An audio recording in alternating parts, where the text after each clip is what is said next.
Tak ste sa dočkali, čo? Fiat Multipla sa do aut z pekla ponúka ako na striebornom podnose.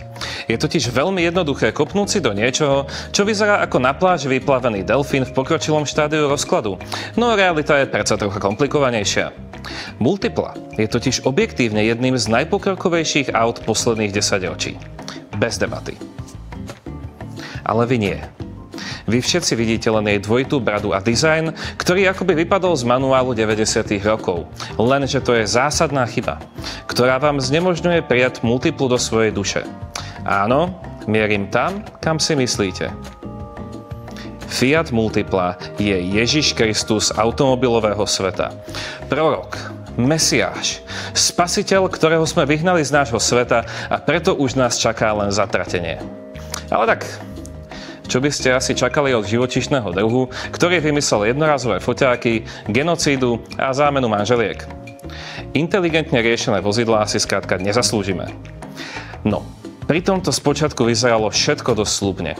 Príbeh Multiply sa začal ešte pred osudným rokom 1996, keď dostalo Centro Stile Fiat zaujímavú rozcvičku od vtedajšieho riaditeľa Fiatu Paola Cantarelliho. Rozkaz znel jasne.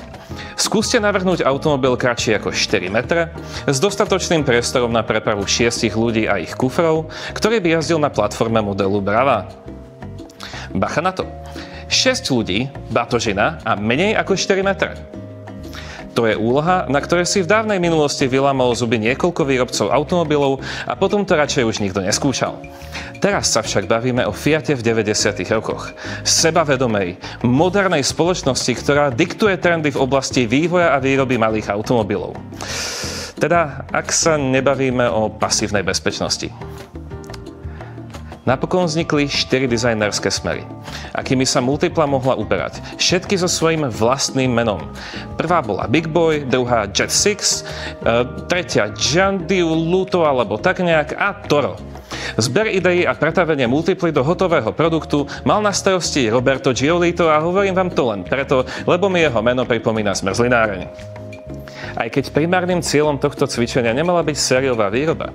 Šéf-dizajner Fiatu Nevio Di Gusto spomína, že ako ďalej postupovali v tomto projekte, stal sa jednoducho príliš zaujímavým a nevedeli prestať pokračovať až dovtedy, kým nezačal pripomínať naozaj hodnotný produkt. Experimentovalo sa totiž s rôznymi usporiadanými sedadiel. 3 sedadlá v 2 radách za sebou nebola automatická voľba.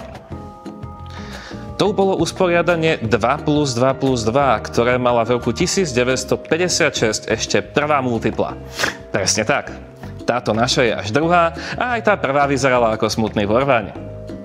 To znamená, že kdokoľvek, kto považuje Multiplu za zneúctenie značky Fiat, by mal vlastne vedieť, že je to generačným poslaním jej slávneho mena. 90-ky boli divoké. Nikomu tak koncept Multiply predstavený v roku 1996 na autosalóne v Paríži nepríde nejak zvláštny, nepekný alebo inak nevyhovujúci. Jednoducho, verejnosť koncept Multiply prijala. A tým sa stala jej sériová výroba hotovou vecou. Jasné, Multipla nebola vyslovene sexy, ale to nie je ani 6-členná rodina, chápete, nie? Sériová verzia Multiply tak uzrela svetlo sveta v roku 1998 a oproti konceptu zostala takmer nezmenená. Vizuálne sa zmenili len plastové nárazníky, ktoré boli pri koncepte lakované. Paradoxne s tým, ako Multiplu dnes vníma celý svet, jej prvé ocenenie pochádzalo od prestížneho newyorského Múzea moderného umenia.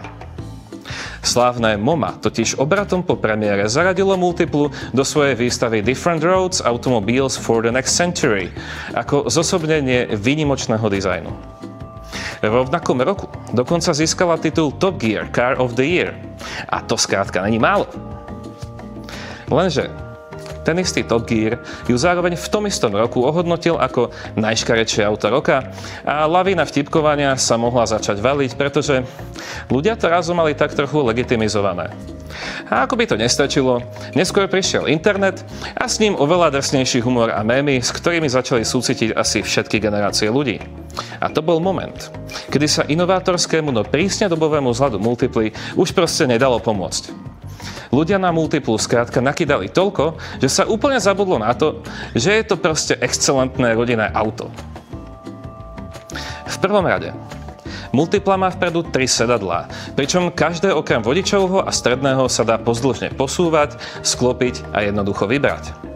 Jednoducho hovorím preto, lebo aj samotný mechanizmus je jednoduchý a aj preto, lebo hmotnosť sedadiel je relatívne malá. Potom tu máme nezvyčajne tvarovanú palubnú dosku, ktorá síce vyzerá ako príšera z Ricka a Mortyho, no v skutočnosti je len navrhnutá najlogickejšie a najviac nápadito, ako to len išlo. Sú to rôzne držaky na všetko, od mincí cez peňaženky až po nápoje. Ďalšia z výhod Multiply spočíva v jej vysokom posede, z ktorého sa dnes idú všetci zblázniť.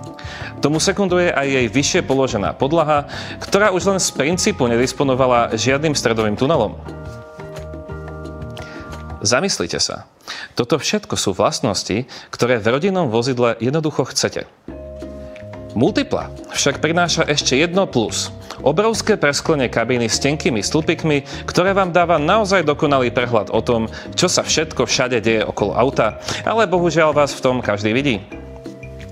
Do mixu by sme ešte mohli zamiešať celkom rozumnú paletu motorizácií.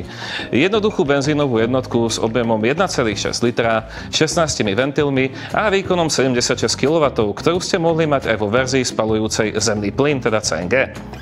Bola spoľahlivá, len na diaľnici vďaka krátkym prevodom tak trochu veľa žrala.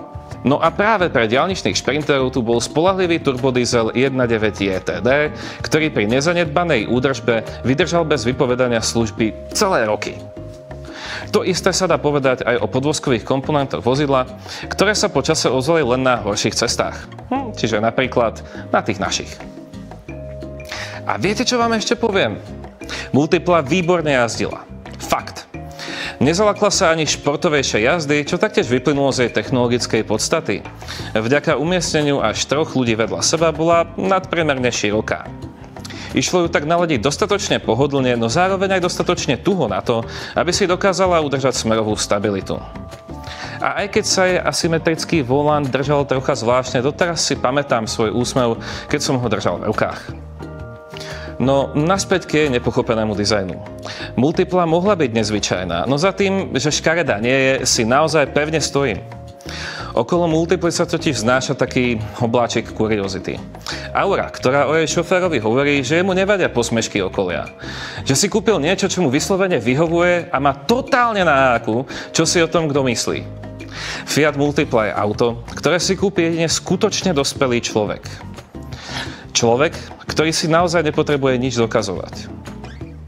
Multipla vyzerá tak, ako vyzerá práve preto, lebo je to najlepší možný tvar rodinného auta. Multipla jednoducho dáva zmysel. Multipla je futuristická, no zároveň nie je agresívna ani drsná, je to proste mierumilovná vízia mobility budúcnosti. Keby Mahatma Gandhi jazdil autom, tak mi môžete ale fakt veriť, že jazdí Multiplou. A vidíte, predsa aj to bolo predplatné. Ľudia sú totiž ľudia. A kto by to bol v 90. rokoch povedal, že v roku 2025 budú autá, politika a napokon aj ľudia ukričaní, falošní a permanentne naoko nasratí len preto, aby sa za seba nemuseli hanbiť. Ak netušíte, o čom hovorím, pozrite sa okolo seba. Naozaj vám príde Multipla objektívne škarečia ako napríklad Ford EcoSport? Myslíte si, že je v Multiple menej dizajnerskej invencie ako v akomkoľvek modernom bavoráku? Alebo mi už niekto z vás logicky vysvetlí, prečo je úplne debilne navrhnutá Tesla Cybertruck mnohými považovaná za geniálny dizajn? Nic sme nepochopili. A nepochopil to ani Fiat, ktorý ju v roku 2004 faceliftoval do takej podoby, v ktorej inak originálny dizajn úplne zanikol. Predná časť prišla o svoj faldík a vynikli maximálne len praktické kolmé bočné steny, ktoré síce predtým pôsobili inovatívne, no teraz z nich zostal iba suchý posmech. A ľudia zareagovali ako? No pozitívne. Multipla sa vďaka faceliftu udržala vo výrobe až do roku 2010 a pritom to bol práve ten facelift, ktorý z odborného pohľadu patril do koša. No, ale takto v našom svete býva. Aj Peugeot prestal v 90. rokoch vyrábať dobré autá na celé jedno desaťročie a ľudia na to zareagovali čím? No, masívnym zvýšením predajov. A mňa to hnevá. Myslíte na moje hnev vtedy, keď na budúce pôjdete okolo Multiply a neodoláte tomu pokušeniu odfotiť ju niekomu známemu a trochu sa pobaviť na jej praktickom vzhľade. Alebo myslíte na môj hnev vtedy, keď si budete chcieť len trocha bohapusto zanadávať a vyventilovať svoju zlú náladu uťahovaním si z nevinného auta, ktoré to s nami skrátka myslelo dobre. Pretože nie Fiat Multipla, ale len vy sami si môžete za svoj mizerný život. A toto zistenie nech ho pre mňa za mňa robí aj členom klubu Aut z pekla. Aj keď sem vôbec nepatrí, len vy ste to chceli. Ježiš, ešte vlastne jedna vec mi napadla. Toto poznáte? Táto vec sa volá Zotie Multiplan a nejde o nič menšie, než o posmrtný život Multiply v Číne, kde sa dokonca dočkala aj elektrického pohonu. A ak chcete o takýchto blbostiach vedieť viac, aby ste mohli pred borcami machovať večer pri pive, tak si určite kúpte moju knihu Auta z pekla, pretože tam to všetko je. A ešte máte k tomu aj takéto husté grafiky. Aha. No proste, vy to chcete a ja nechcem počuť žiadne výhovorky. Tak, čau za 2 týždne.